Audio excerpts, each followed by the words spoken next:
Hello students, कैसे हैं आप सभी लोग। इस समय मैं क्लास 11 का टॉपिक पढ़ा रहा हूँ, सेट थ्योरी का।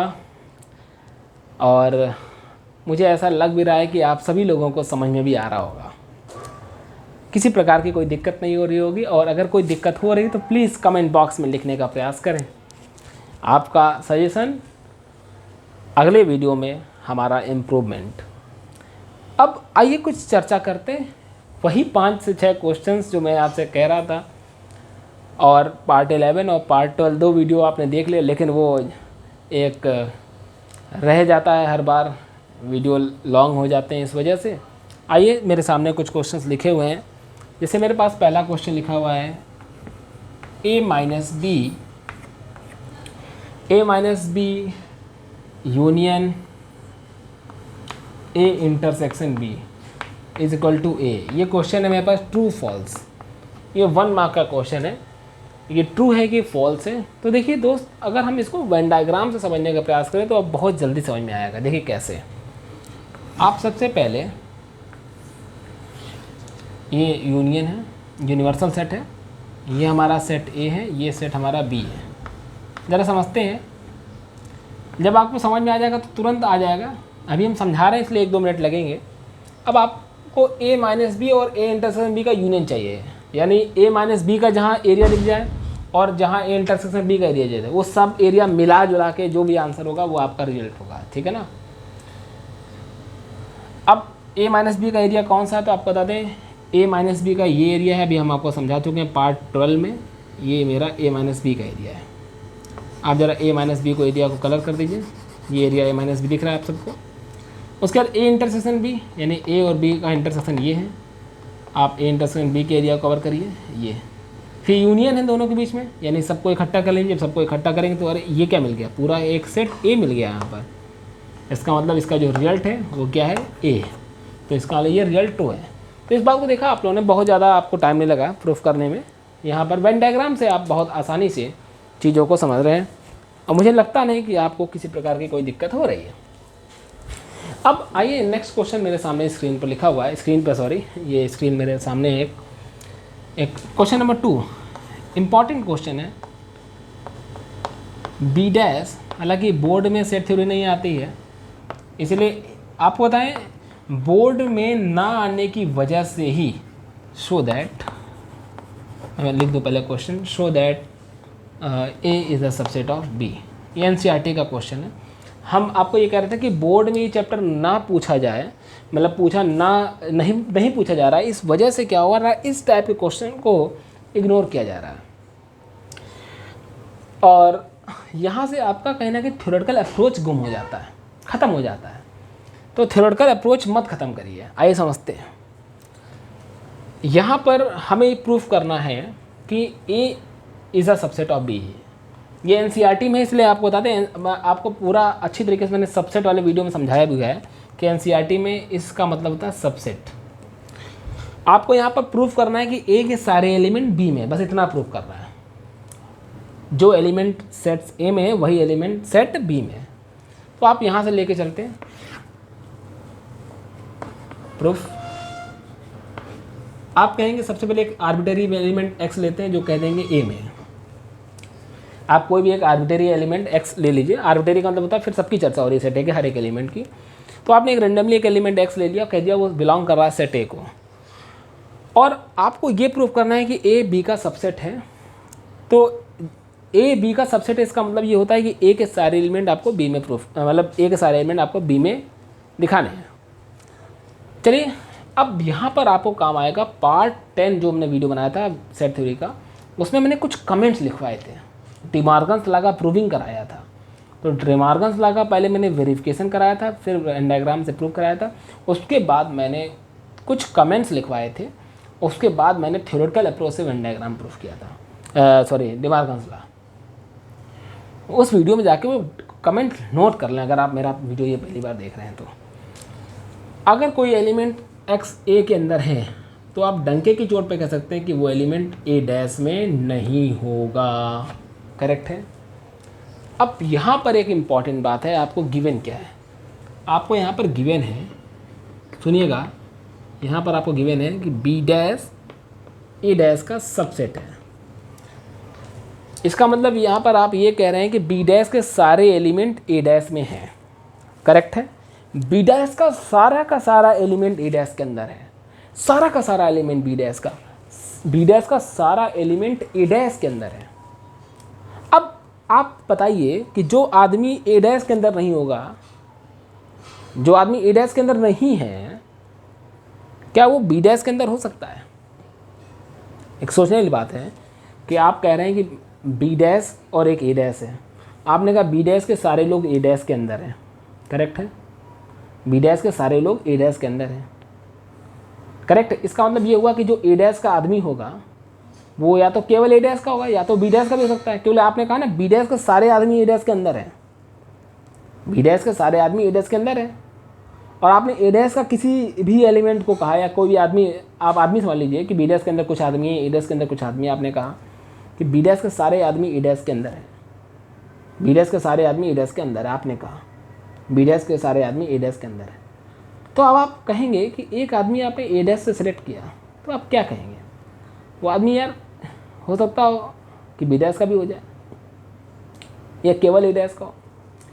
लेकिन आपने कहा यार ये एक आदमी एक्स ए डैश का ही नहीं है, जो आदमी ए डैश का नहीं है वो बी डैश का कैसे हो सकता है? मतलब बी डैश के सारे लोग तो ए डैश के अंदर थे ना, बी डैश का पूरा आदमी ए डैश के अंदर बैठा था ना।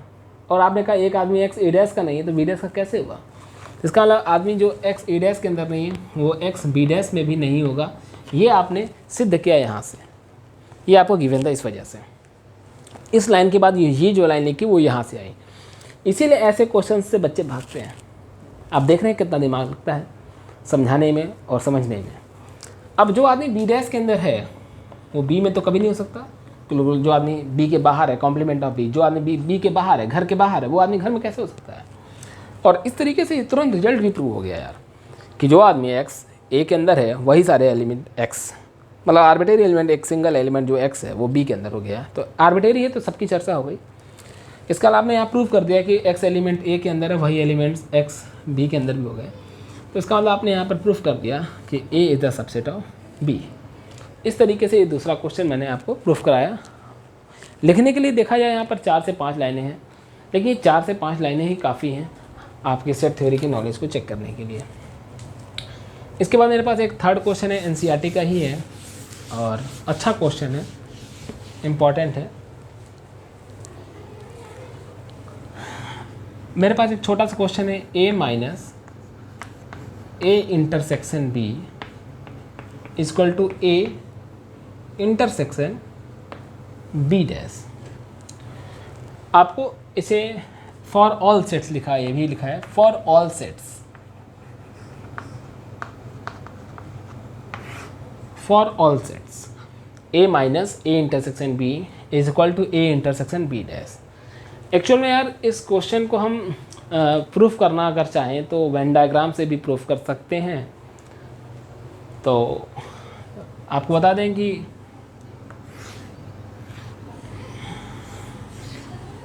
ये है ए, ये है बी।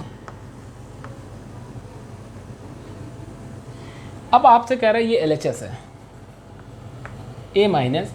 हालांकि देखते ही आप इसको आप कह देंगे, ये हम देखिए उन बच्चों के लिए कह रहे हैं जो पहली बार सेट थ्योरी को समझना चाह रहे हैं। अब ये समझिए कि इस पूरे सेट ए में से आप ए इंटरसेक्शन बी के हिस्से को हटाना चाहते हैं, तो यार इस ए में से अगर ए इंटरसेक्शन बी को आप हटाएंगे तो बचेगा क्या? ये। और आपको मालूम होना चाहिए इसी को तो कहते थे ओनली ए, मतलब ए बट बी नहीं, करेक्ट है, वो तो आप समझ ही रहे हैं। लेकिन इस बात को मान लीजिए अगर आपको वेन डायग्राम प्रूव करने के लिए जाए एग्जाम में, तो आप ए इंटरसेक्शन बी डैश का भी वेन डायग्राम बनाइए, फिर दोनों कह दीजिए इक्वल है। हालांकि इतना लंबा नहीं खींचना चाहिए, लेकिन मान लीजिए अगर आ जाए तो कैसे करेंगे?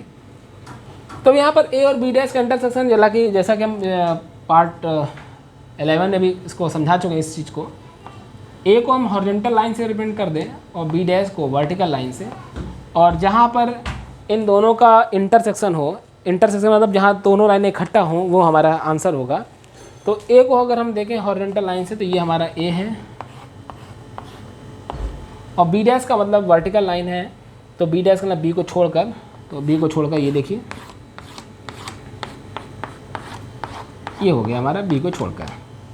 यार जब हमने बी को छोड़कर जो हमने ड्रॉ किया, उसके बाद देखा कि ये नेट कहाँ बन रहा है, हॉरिजॉन्टल वर्टिकल कहाँ मिल रहा है यार, तो देखा हॉरिजॉन्टल वर्टिकल इतने हिस्से में दिख रहा है, देखो दिख रहा है ना आप सभी लोगों को, इतने हिस्से में, ये इतना हिस्सा आपको दिख रहा है जहाँ पर दोनों लोग इकट्ठा हैं, देख रहे हैं आप, और इतना हिस्सा LHS में भी, दोनों हिस्से बराबर हो गए, इसका मतलब यस ये रिजल्ट ट्रू है, A minus A intersection B equal to A intersection B dash. लेकिन ये अगर आप चाहें तो इसको आप ऐसे भी समझ सकते हैं यार, ए में से इंटरसेक्शन भी हटा रहे हो, मतलब ये हिस्सा हटा रहे हो, उसका ए बट बी नहीं है। अभी प्रैक्टिस के ऊपर है कितनी जल्दी आप चीज़ों को पकड़ लें, लेकिन पेपर में 2 नंबर का क्वेश्चन आ सकता है, इस तरीके से प्रूफ कर दें। 1 नंबर में ट्रू फॉल्स भी आ सकता है, तो ट्रू फॉल्स में अगर आ जाए, जैसे 2 नंबर में आया तो इस तरीके से प्रिंट कर दिया बाई वेन डायग्राम अगर पूछ लिया जाए। मान लीजिए 1 नंबर में क्वेश्चन आता तुरंत ये फिगर जैसे बनाएंगे यार, ए माइनस ए इंटरसेक्शन बी इतना हटाएंगे, तुरंत दिख जाएगा यार ये ओनली ए, मतलब ए बट बी नहीं, अपने आप क्लियर होने लगेगा। ये तीसरा क्वेश्चन है। चौथा क्वेश्चन मेरे सामने एक बहुत इंपॉर्टेंट क्वेश्चन है, अक्सर ये ISC बोर्ड अब एक्चुअली बोर्ड लेवल हो गया है, बोर्ड 11 ISC बोर्ड में अब पेपर सेंट्रलाइज बन रहा है, तो ये क्वेश्चन वहाँ पर बहुत इम्पॉर्टेंट है, आ सकता है।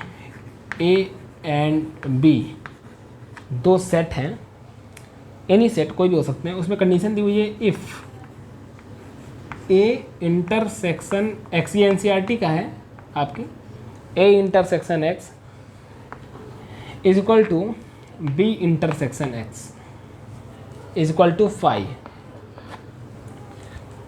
And A union X is equal to B union X for some set X, for some set X so that A is equal to B। अब so that A is equal to B यहाँ पर proof करना है कि A is equal to B।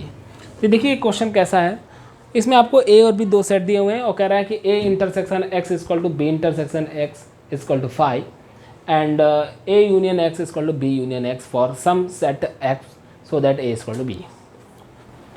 आइए इसको proof करते हैं। प्रूफ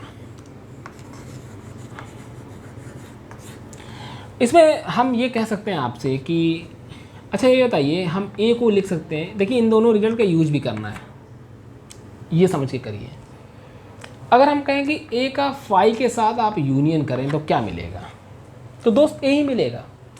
यूनियन का मतलब होता है collection of elements of set A and phi. अब फाई के अंदर तो कुछ है ही नहीं ना, तो दोनों को अगर इकट्ठा कर लें, जैसे हमने कहा कि मेरे पास 10 रुपये हैं और एक आदमी B है उसके पास 1 भी रुपये नहीं है, दोनों लोगों को इकट्ठा कर लें 10 ही रुपये रहेंगे ना, तो वो नल सेट है, उसके पास कुछ नहीं है, नल है, तो हम ठीक है A यूनियन फाई को हम A लिख सकते हैं, और यहाँ पर फाई की वैल्यू हम लिख सकते हैं ये, और ये कोई भी लिख सकते हैं, तो यहाँ पर ये लिख दें। जब प्रैक्टिस करेंगे तो आपको खुद आएगा। यहाँ पर अब लगाएंगे डिस्ट्रीब्यूटिव लॉ। डिस्ट्रीब्यूटिव लॉ हम लिख दे रहे हैं, आपको बता दें, A union B intersection C ये होता है A union B intersection A union C। यहाँ पर यूनियन का डिस्ट्रीब्यूशन होना है ओवर इंटरसेक्शन। देखिए यूनियन का डिस्ट्रीब्यूशन हो रहा है, 2 बार लिखा है, A यूनियन B फिर A यूनियन C, बीच में लगा इंटरसेक्शन है ना, इसे बोलते हैं distribution of union over intersection. अब आप ये सोचिए नई चीज़ नहीं है, आप देखिए यहाँ पर भी ये आपने पढ़ा है ना छोटी क्लासेस में, अगर आप सही से पढ़ें तो इसको मालूम क्या कहते थे, इसको कहते थे distribution of multiplication over addition. तो इसका इस्तेमाल करते हैं, यहाँ पर लिखेंगे A union B intersection A union X, ये हमारा सेट A है। आइए B को देखते हैं, ये A की वैल्यू मैंने निकाली है, B की देखते हैं, B को हम लिख सकते हैं B यूनियन फाई। सबका अपना अपना लिखने का तरीका है दोस्त, कोई इसमें दिक्कत नहीं है, कोई कैसे लिखता है। B यूनियन फाई को भी हम B लिख सकते हैं, कई जगह इनके सोल्यूशन हिंट्स इसमें अलग दिए हैं। अगर आप एनसीईआरटी में देखिए इसमें हिंट भी लिखी है, सबका अपना तरीका अलग अलग है यार। बी यूनियन फाई को हम क्या लिख सकते हैं, फाई को यहाँ लिख सकते हैं ए इंटरसेक्शन एक्स। जैसे यहाँ पर फाई को लिखा था बी इंटरसेक्शन एक्स, यहाँ लिखेंगे ए इंटरसेक्शन एक्स, थोड़ा सा अलग होना चाहिए। अब क्यों है ऐसा, ये रीजन, ये प्रैक्टिस ही आपको बताएगी। यहाँ पर डिस्ट्रीब्यूटिव लॉ, यूनियन का distribution over intersection B union A intersection B union X. Students आपको हम बताएं यहाँ पर कि बी यूनियन ए को हम ए यूनियन बी लिख सकते हैं, क्योंकि कॉम्पिटिटिव लॉ यहाँ पर यूनियन में फॉलो होता है, हमने आपको यूनियन ऑफ सेट्स के वीडियो में पढ़ाया। इंटरसेक्शन बी यूनियन एक्स को हम लिख सकते हैं ए यूनियन एक्स, ऐसा कि आपको गिवन है, तो बी यूनियन एक्स की जगह लिख सकते हैं हम ए यूनियन एक्स। आप देखिए अकॉर्डिंग टू क्वेश्चन कि B union X A union X के इक्वल है। तो अगर आप सेट ए को और सेट बी दोनों के रिजल्ट्स को देखें, फाइनल रिजल्ट्स को, तो सेट ए में देखिए A union B intersection A union X, और सेट बी को भी देखिए तो A union B intersection A union X, दोनों इक्वल हैं। तो यहाँ पर इन दोनों रिजल्ट से यहाँ पर ये प्रूव होता है कि ए इक्वल टू बी। एक अच्छा क्वेश्चन है।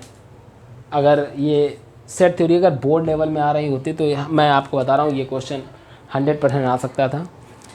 स्टूडेंट ये 4 क्वेश्चन को देखिए, थ्योरेटिकल क्वेश्चन को समझाने के लिए इतना टाइम 15 मिनट का ये वीडियो ऊपर जा रहा है।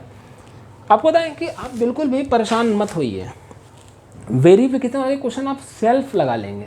आप बताएं ICSE बोर्ड में 7th या 8th में सेट है, सेट चैप्टर, उसमें वेरिफिकेशन ही है।